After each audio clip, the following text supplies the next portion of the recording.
Hello, I'm Jamie Johnson. Welcome to another segment of Western Wisconsin Journal. This is the government section, and today we're talking about a local municipal issue, and that's library funding. My guest today is Neil Soltis. Right. Neil, thanks for joining us. Thanks, Jamie. And Neil, your title is? I'm finance officer with the City of Hudson. How long have you been in that position? I've been there since last August. Okay, so a little over half a year then. Yes. And before that, where did you work? I spent over 9 years as village administrator in the village of Osceola, just a little bit north of here.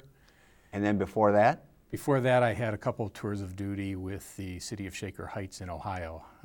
My last position there was Economic Development Director, but I was also Administrative Services Director, Deputy Public Works Director, and initially Assistant Finance Director. So I started in finance and I'm back in finance. Wow, but you've been involved in municipal government, sounds like, for 25 years? Something like that. Okay, great. Well, today we asked you to come onto the show, and thank you again for coming on such short notice. But it is such a recent subject. It was just on the front page news of our local newspaper, the Hudson Star-Observer, that library funding has come into question. And we're going to get into some nuances. We hope that we don't get too technical about it, but most municipalities like to be serviced by a library. Even though we've got technology, more things are going online, and allegedly fewer people are reading books, at least what the statistics tell us in the surveys, that kids are watching more TV and less reading and everything, but it still gets used, the library. And so tell us a little bit what the issue is with regard to the funding, and what type of library do we have here in Hudson? I think we're better off starting the conversation with what kind of library we have. Okay. The Hudson area library is fairly unique in that it is a joint library. There are not a very large number of libraries in the state, and what that means is you've had the four communities have come together and entered into an agreement whereby they will fund the library. And which four communities are those? This would be the City of Hudson, the Village of North Hudson, and then the two towns, the town of Hudson and the town of St. Joseph. Now, the town of Troy, which also borders Hudson City proper, or actually it's just borders the town of Hudson, Sure. Just to the south of town by a couple miles. But they were asked to be part of it, but they are also so close to River Falls. Are they part of the River Falls Library? No, River Falls is a separate library, and how the libraries serve the the residents of the town of Troy is something I think we can get into later, because that'll lead into one of the hot topics, which is the county library levy. All right. So we have multiple libraries. You can have multiple libraries in a county. Yes. But you have this issue of libraries being usually located within a city limits, but yet people out in the country use those libraries. That's correct. And we have one of the largest township, in fact, I think it might be the largest township in the state of Wisconsin, the town of Hudson, with a high population. And so how does that work with these four different government units all agreeing to be part of a joint library? Well, it's kind of interesting, and one of the things that happens there is when the government, according to the agreement, you have a joint library agreement, and it sets out an amount of money that will be contributed directly to the libraries. So this is tax dollars that's levied locally, and 100% of that money is going to the library. Okay. That amount is roughly $630,000 a year. And that's remained constant, because according to the library agreement, that doesn't change without unanimous approval of all the partners. Okay. So I mean, this is a cooperative venture, and I think the way to distinguish it, though, is those funds will go 100% to the Hudson Library. There is funding that they will get from the county. And a lot of times this is referred to the county library levy, or probably more commonly in the vernacular, Act 150.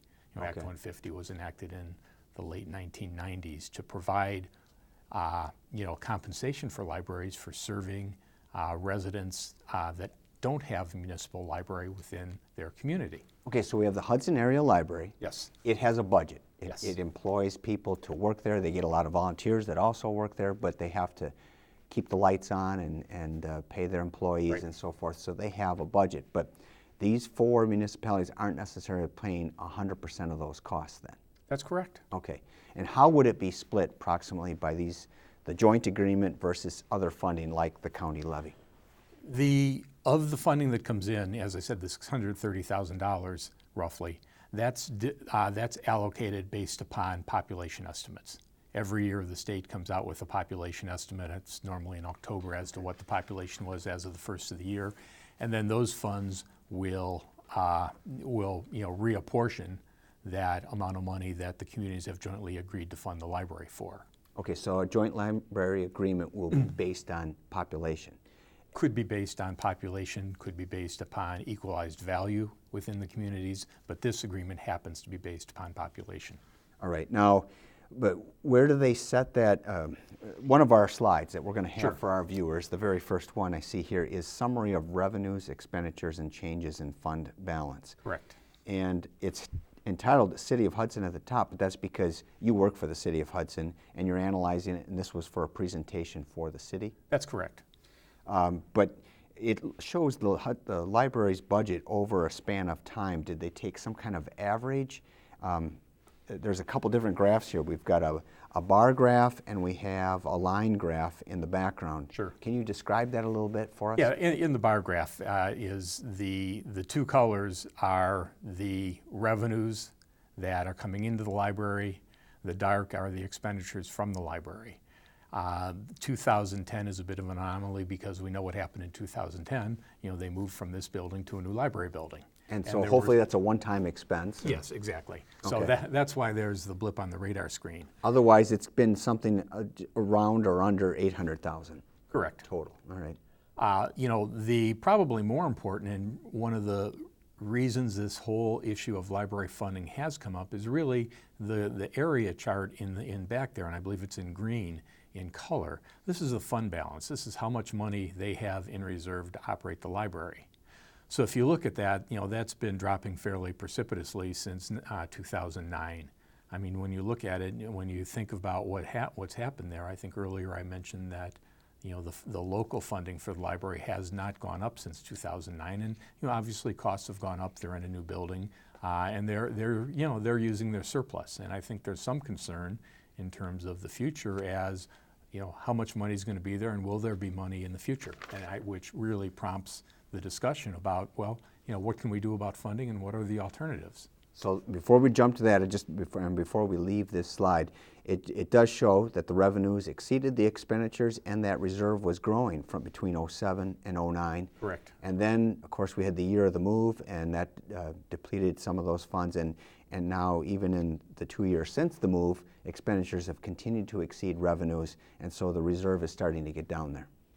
That's correct. I think it's, you know, the reserves are being used up at the rate of about $80,000 a year. And they'll be gone within about 2 years? 2+ years. Okay. So now we go to a slide where we show the contributions from the various municipalities, again, based on population. Correct. And so that's why the largest contributors are the city and the township of Hudson. That's correct. Now, each of these are what the city, town, or village, the 3 different units that we have here, levy, and then they take those dollars, they can't use them for anything other purpose other than a library. Those are pretty much made in either lump sum or you know, split in half and go directly to the library. Okay. So, you know, the residents' tax dollars are going 100% to support those libraries. And then it says local levy support. That's just That's the sum total of total. those. Okay. And then the county library levy. Explain that again. The county library levy is really reimbursement for circulation to people who aren't served by the municipal library. And I think earlier you mentioned the town of Troy, and that's a real good example. The library is reimbursed based upon a formula, and the formula is established by the state. And what they're reimbursed for is if you took somebody who lives in the town of Troy. In 2010, there were, I think, roughly 22,000 items circulated to residents of the town of Troy. The library has they determine at the end of the year a cost of that circulation in 2010. Okay. So, and it's roughly, $2.30, $2.40 per item. So what ends up happening is for the town of Troy, the library does an annual report that adds up service to all these other towns. The largest one obviously is the town of Troy, and tells the county, here's what it costs us to serve people, residents of the state who are not members of our community.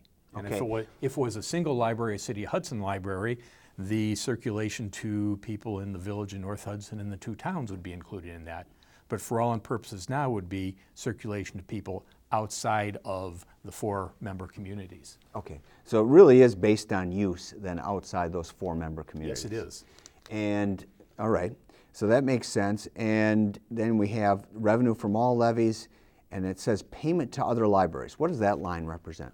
Well, payment to other libraries, when the joint library was created, there was, I don't know the total history on it, but there was an agreement whereby in my own terms, it's reverse Act 150. Okay. Act 150 is the money coming in from the county, and the payments to other libraries under the joint library agreement, they're making payments to River Falls Library, to the Roberts Library, and to the Somerset Library for circulation to residents of the 4-member communities. Oh, okay. So we're paying them. So instead of the county, reimbursing them, our library is actually paying them. Okay, well that makes sense, and that is why when you go to the library and go to rent a book or whatever, they ask you where you live. Correct. Okay, that makes perfect sense. So we have a net tax revenues to operate the library of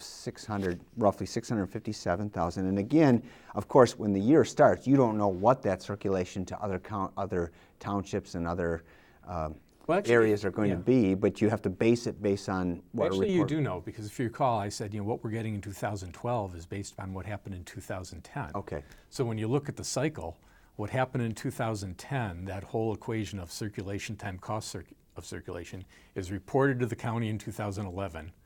The county levies it in November 2011. It's collected and reimbursed to the communities in 2012. Okay. So you do have some advance notice of what that number will be. I think there's one other important thing to talk about here, and while we're on this slide, I think it's a good opportunity to discuss that, because currently St. Croix County reimburses libraries for circulation to people who aren't served by a library at 100% of that cost. That's been a change. There's a state minimum. By state statute, the counties have to reimburse 70% of the cost. So if they chose, they could reduce what they reimburse to 70%. Right, and the county was traditionally at 70%, and then they have raised that, and at one point in time it went to 85%, and now it is at 100%. So that dynamic has changed a little bit. But we're talking, if we were talking $80,000, for instance, the difference between 70 and 100% is going to be, doing my math, about $24,000. Right. But where it becomes probably a more critical issue is if you take the circulation, if you look at the one variable where you had mentioned, a potential municipal library, if you took that variable out, all of a sudden, I think the number is roughly 160,000 plus items are circulated to the members who would be, quote, leaving the library. So 160 plus times $2.40, per person, then the difference between 70% and 100% is a significant difference. Okay. Wow. And so you're basing it more on actual use if you did that, and That's rather correct. than this agreement that's based on population. That's absolutely correct. So again, it gets back to you're better off going to your library and not trying to check out books from River Falls if you're from Hudson, for instance. That would really be a tough statement to verify. It would take, Okay. it would take a real mathematical genius to be safe. But the bottom line here is that it is a little bit complex, but yet it ends up, there's options here of either entering these joint agreements like the 4 municipalities have, or letting the county levy the tax and then pay on a per use basis. Correct. Okay, so let's go further then, if you will. What does the next slide show us? Well, one of the issues that, everybody kind of became aware of earlier this year is the exemption from the county library levy. There is a formula that is created by the state that says even if you have a municipal library and you're levying money for that library, it has to be at a certain level of support to be for your residents to be exempt from the county library levy. And what was discovered... And is this levied, by the way, this levy is on the property tax? This is levied on property tax, yes. Okay. That's correct. All right. So if you went to various, communities in the county and you looked at their tax bills and said, boy, what's levied in terms of an assessment rate for somebody who's living in the town of Troy, what's their levy for the county versus somebody within one of the library districts, what's their levy for the county? There's a difference.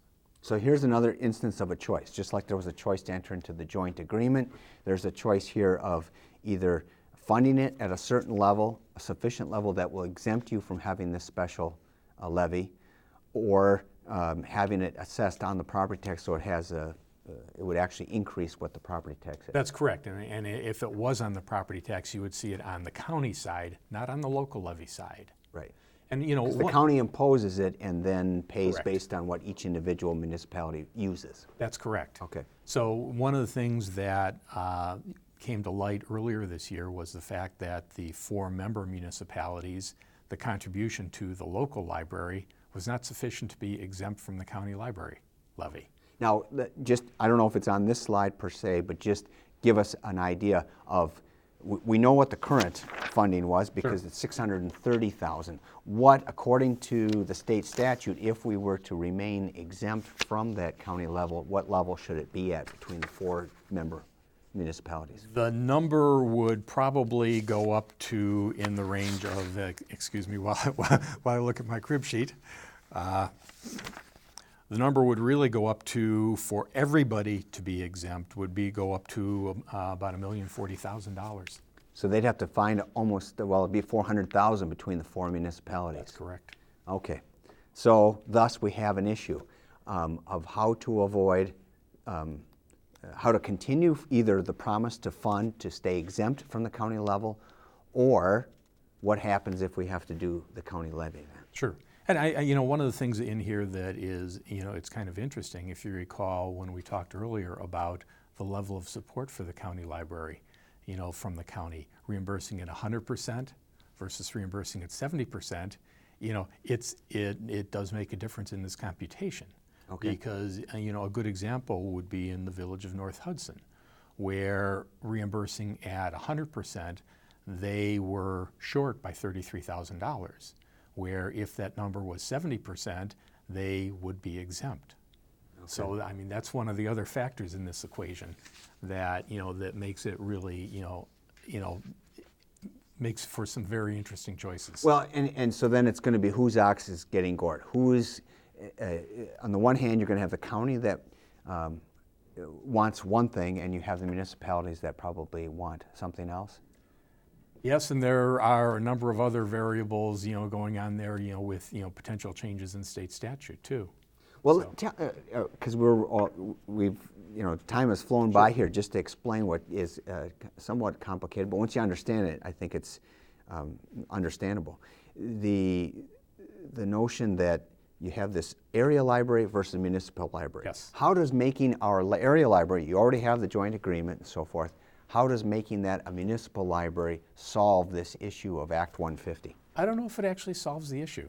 Okay. You look at it because there's another set of parameters then, for the, based upon circulation, if you just went that cost, circulation times cost of circulation for the other member communities, if they left, the difference between what you would receive at 100% from the county and what they're currently contributing to the library is very, very small. It's under $25,000. And when you're dealing with a $700,000 plus to $800,000 budget, $25,000, it's not insignificant, but it's almost in numbers a bit of a wash. Okay. And I think the other thing in there that when you look at it, now you have to remember that is, that's a variable. because it's a variable based upon both the cost and the circulation. So, I mean, when we do any kind of projection of that, we're looking at a point in time where the funds as a joint library, we know are going 100%, we know what that amount is. Okay. So, I mean, that's one of the things that's going to make, interesting discussion, and, a lot of what we're trying to do is make people aware of, the parameters and what could happen. Okay. So what's the next one? It says continue as a joint library. These are the options. Revert back to a municipal library. Right. These are pretty much the options that have been considered. Either continue as a joint library, and under each one of those, and I think I've tried to explain it that, these options, you could continue and nobody is exempt from the county levy, or everybody's exempt. And it's not an all or none proposition either. You could have some that are and some that are not. Right. So a municipality would need to make a decision. Are we getting a lot of bang for our buck by being part of the joint agreement, or is it better off not being part of it and just go based on our use? Correct. And I think the other thing, there are a number of other factors in here, because one of the things you have to remember is that the municipalities are under levy limits. Okay. Because they're capped currently, by the state. And that's something we didn't even discuss. To cover that 400,000, they wouldn't be able to just raise it and say, okay, we're gonna fund to that level, because it would raise their levy too much. That's absolutely correct. And there's a cap as far as what that is, and exceeded, they need to have a referendum.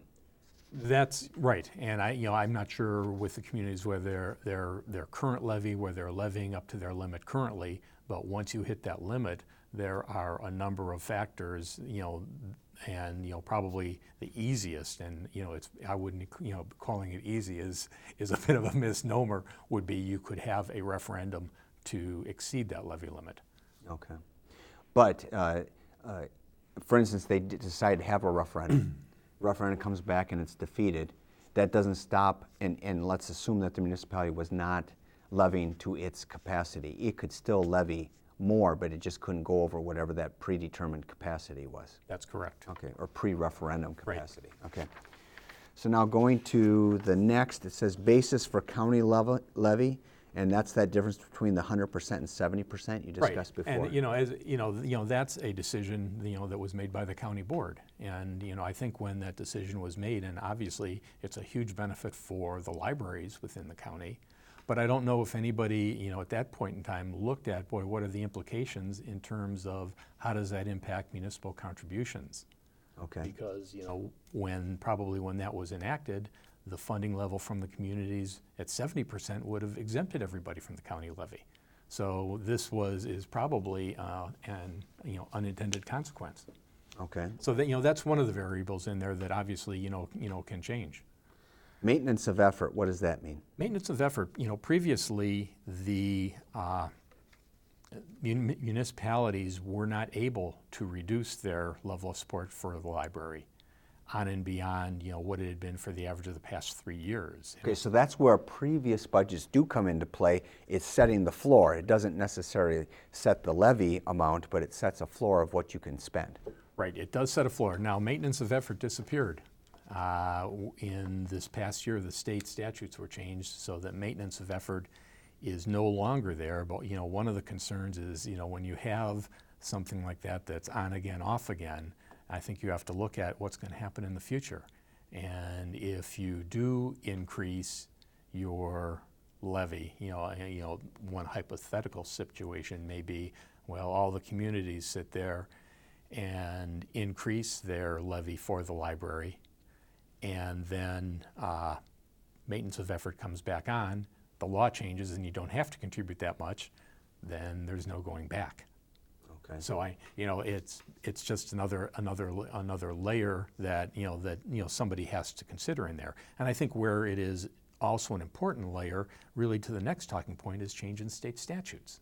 Which there was a proposal, and it looks like it got passed by the Assembly, but the Senate adjourned without having it come to the floor, so therefore it wasn't made law. That's correct. What's the significance of that? The significance of that is that if a community funded their library according to the prior maintenance of effort, namely, you didn't reduce the budgets, you would automatically be exempt from the county library levy.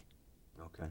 So, in which case, if that was enacted, the funding from the 4 municipalities had not been reduced. So had that gone through, the whole issue with regard to the county library levy would have been rendered moot. Okay. And what would have then happened to the library budget? The library budget is something that has to be dealt with every year, and I mean that's a decision of the municipalities. Okay. Really, to say it would be status quo, but I mean, obviously, when you see the fund balance going down, some kind of decision needs to be made. Okay. They have not instituted any kind of pay-as-we-go, deciding that rather than adding to or detracting from the reserve, we're just going to keep it the same. There hasn't been any. It didn't look like in that one bar graph we looked at that there's been very many years where revenues met expenses. They either exceed them or. Right. It's always a little bit tough to tell, but I mean, that's whole part of the budget process, and that's incumbent upon the library board. The way state statutes work in Wisconsin is once funds are turned over to the library, they are able to use any funds that they have as they see fit. So there's a little bit of that. Library boards have a significant amount of independence from the communities, and once funds are turned over to them, they're theirs to control. But the issue here is that expenditures have been going up. I don't know, do you know at what rate since the move? Not offhand. It's hard to gauge because the move was a one-time expense, but the revenues have been relatively flat for the last 3 years. Okay. And then finally, the municipal levy limit, we already addressed that. There's limits on yeah, and there's one other question with regard to municipal levy limits. When you look at what might happen to the, one of the towns or the other members of the library if they leave. One of the things in your levy limit formula is that if there's a transfer of governmental services, you need to subtract that amount from your levy limit. Okay. So, and we're trying to get clarification from the Department of Revenue as to how they would interpret that in this circumstance. Because it could potentially mean that, let's say, again, not to pick on the town of Hudson, or the town of Hudson we can pick on. I live there, watch out. You live there, okay. Well, obviously, they're levying $180,000. Okay. Well, if you didn't adjust the levy limit, you as a taxpayer to the town of Hudson, if it became a municipal library, all of a sudden that $180,000 goes away, and can we put another $180,000 into roads or some other valuable needs of the community? And that's where we're trying to get clarification, based upon statute, is that number one, would the town lose that levying capacity? And then number two, would that capacity potentially, because there's the converse of that, where a transfer of services to a community, would that allow the city to levy more? Again, but that's a choice whether you really want to levy more or can levy more. Okay. But it would change the levy limit. Affect the capacity to exactly. levy. And that's under Chapter 66. So this subtracting or adding becomes significant in that way because, like you said, if you didn't change the levy limit, it might free up municipalities to use it in other ways. But it doesn't mean that their payment for library services would just go away if they chose not to be part of the joint agreement. It means that then they would become part of the county levy. Correct. And then their citizens are being taxed extra, so to speak, based on use. That's absolutely correct. All right. So slide 6, that looks like a lot of numbers, a lot to digest here, but basically what is the gist of this? Well, I think there are a couple concepts in here. And I mean, when you look at the basic concepts and of the 4 choices, and what this looks at is what happens at 100% reimbursement or 70% reimbursement. And it's really interesting when you look at, what's the local levy under each of the circumstances. So kind of the first. So you have 4 options, right? Because it's continue as a joint library as one variable, or continue as a city library, City of Hudson. Right, yes. Either way, City of Hudson's not getting out of this. I mean, they've got the library, it's located in their city limits, so that's either going to be a Hudson area library in which they're contributing to it, or it's a municipal run. I think that's the logical conclusion. I'm sure if you read the agreement, there may be some out, but I think that's the logical conclusion to be reached. Yeah, it's pretty hard to move the library at this point out of the city. Yes. Okay, and then the other variable is whether or not the members are exempt from the county levy or not. Right, and I think one of the really interesting factors in here is that because so much of this is, quote, performance-based, you know, it really, the choices impact how much funding the library is going to get. I think one of the other things when you look at, I guess that really isn't directly shown here, it probably was referenced in an earlier slide, is that when we're paying into the county library levy, so if the 4 member communities are not exempt and are paying into the county library levy, the amount that our library receives will not change. Okay. Because we're back to the formula, circulation times cost of circulation is what they receive. So if you sat there and recast what would have happened in 2012, had the communities not been, or had they not been exempt, they would have paid, the taxpayers of the community would have paid close to $500,000 into the library, and the Hudson Library would have received no additional funding than it's receiving right now. Okay. So there's that dynamic there too, is that really, what you would end up doing if you're not exempt is funding circulation to residents who aren't served by the library.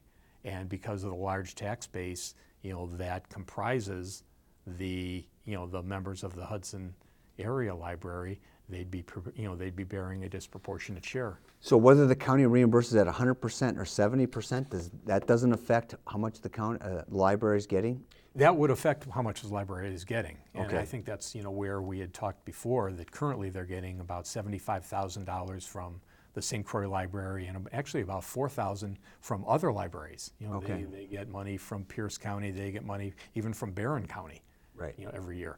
So, but when you look at it, think of the change. If you're getting $75,000 a year from St. Croix County, and you go to 70% of that, your loss is $20-some thousand.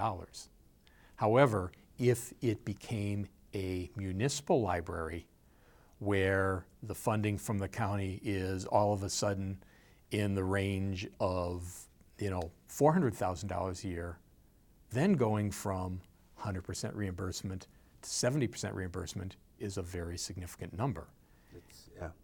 And I think that's one of the things, when you look at the equation, it's easy to sit there and say, geez, let's go to municipal library because a lot of the cost is going to go onto the county levy, but you always have that factor that that is it's not a mandate. 70% is the mandate. Right. The county board elected to go to to 100%, and that can change. And I mean, that's one of the factors. And we're not saying what's right or wrong. What we're trying to do is educate people in terms of what are the factors. What could happen? Exactly. And so it's up to the individual municipalities what's going to possibly get shifted in the county, and then it's up to the county whether they're going to stay at 100% or not. Right. But here, just looking at, let's say, the city of Hudson. Sure. The best option out of there would be for the city itself is what?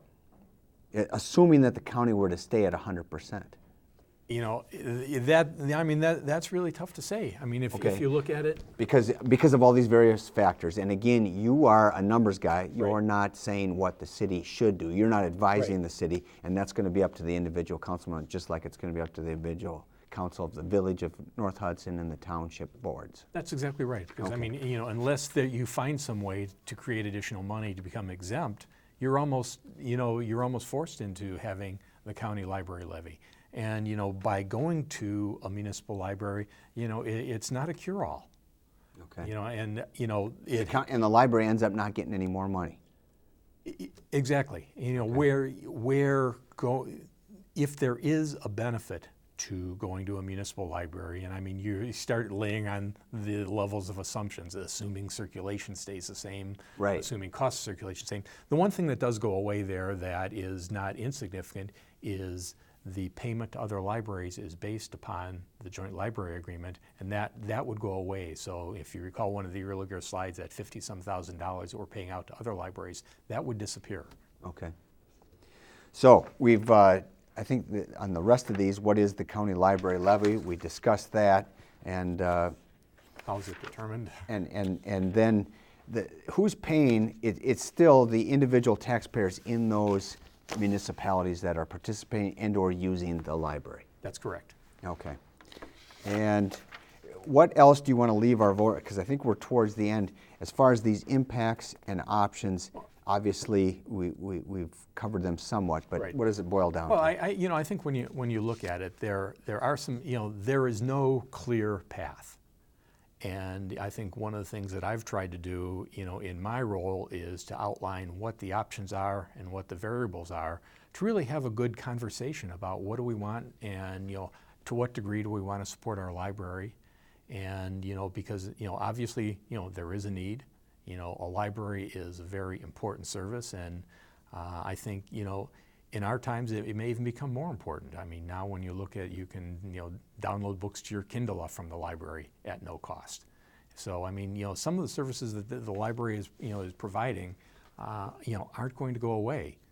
But there are a lot of hard decisions, and I think, the basis for good decision making is having a robust fact base. And that's what we've been trying to, get out and talk to people. And I know, from the City of Hudson side, Mayor Burchell has made the commitment to have a very public process and, to air a lot of the issues on this. Because, as I think you can understand, and hopefully the viewers can understand, there's no magical solution to this. And, every choice has some implication. So what this boils down to, though, is there may be some rhetoric out there or rumors flying around about closing the library. It's not an issue of whether the library will be open or not. It's a matter of whether it'll be a municipal, an area library, and what hours of operation are going to be necessary and so Well, it forth. could be hours of operation, what types of services. I mean, they can impact programming. I mean, I don't want to throw out options because, that's a decision of the library board, what services. And it also is, when you look at what services do the residents want, and this may be an opportunity to communicate. If there was enough demand, the residents sit there and, if it went to referendum, they could vote to, Sure. to levy additional And for funding. leaders that don't want to take more taxes to the voters in the form of referendum, then that's where this county levy then comes into play. Potentially, or the whole effort at the state with states, with state statute, the change that didn't make it into law this time, that was not initiated by this library. Okay. So obviously, if for it to get before the legislature, it's an issue. It's an issue in other areas of the state too. But we're in 2012 now, and we're only in March. This is all decisions that would then impact 2013 budget for our library. That's correct. Okay. And that's why this is an appropriate time to start talking about it. And this is going to be broadcast in other municipalities, so if they have similar library situations, they may want to contact their state legislators and see similar changes to the law as it may impact Potentially. them. Yeah. Yes. Very good. Well, Neil, thanks a lot for coming on the Thanks, show. Jamie. And thank you for joining us for another segment of Western Wisconsin Journal.